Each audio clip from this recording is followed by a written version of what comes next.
I got a ticket for jaywalking in Chicago. Must have been about 5 or 6 years ago.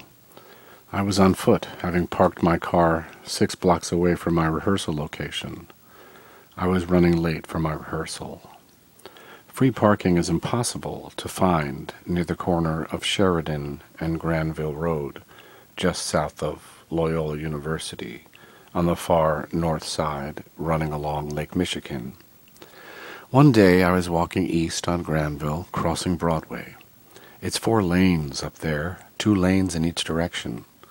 Like the parting of the Red Sea, all cars suddenly vanished, and seeing a clear path ahead of me, I crossed Broadway while the light was still red.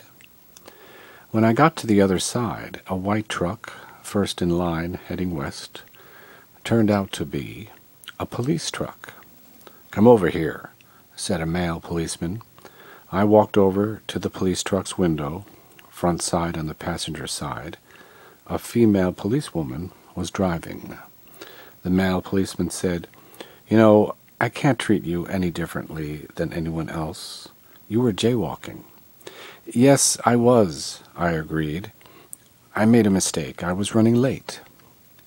"Well, I'll have to give you a ticket for jaywalking. I can't treat you differently than anyone else. Here's your ticket. You can send in the fine. You can send it in if you want. But I couldn't treat you any differently. Understand? You jaywalked right in my view. I had to give you this ticket." I took the ticket and moved on to my rehearsal. As it turned out, I was not able to send the money in. It was demanded that I show up in court. Working and being paid by the hour, I lost wages for my day in court for jaywalking.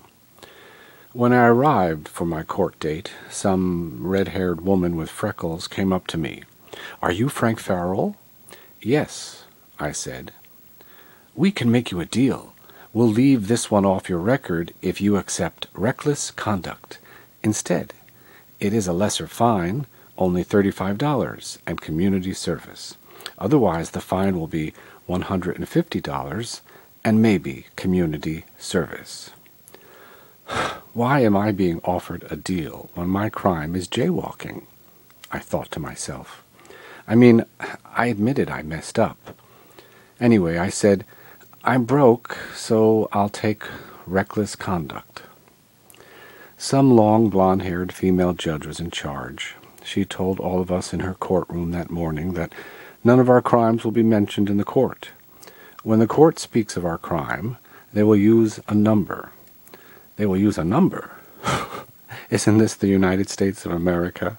Isn't this an open court? Have I woke up in communist Russia? Well, the end result was that I paid a fine and had to serve 1 day community service.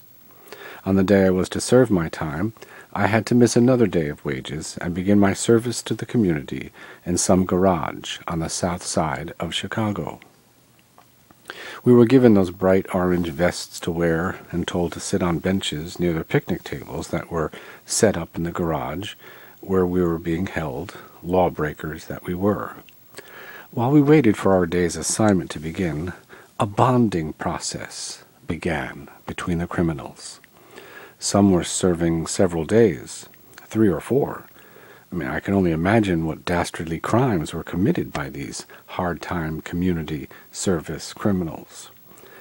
I wasn't very talkative. I hoped to get through the day as quickly as possible. A fellow criminal came over to me and asked me, "What law did you break to be here today?" "Jaywalking," I told him. The room went suddenly silent. "Jaywalking? You're here for jaywalking?" someone asked me. "Yes, I'm here because I jaywalked." Huge laughter pealed from everyone in the room. "Jaywalking? Is that against the law in Chicago? I never heard of anyone getting a ticket for jaywalking." "Well, I think that's just miserable, but it's pretty funny, too."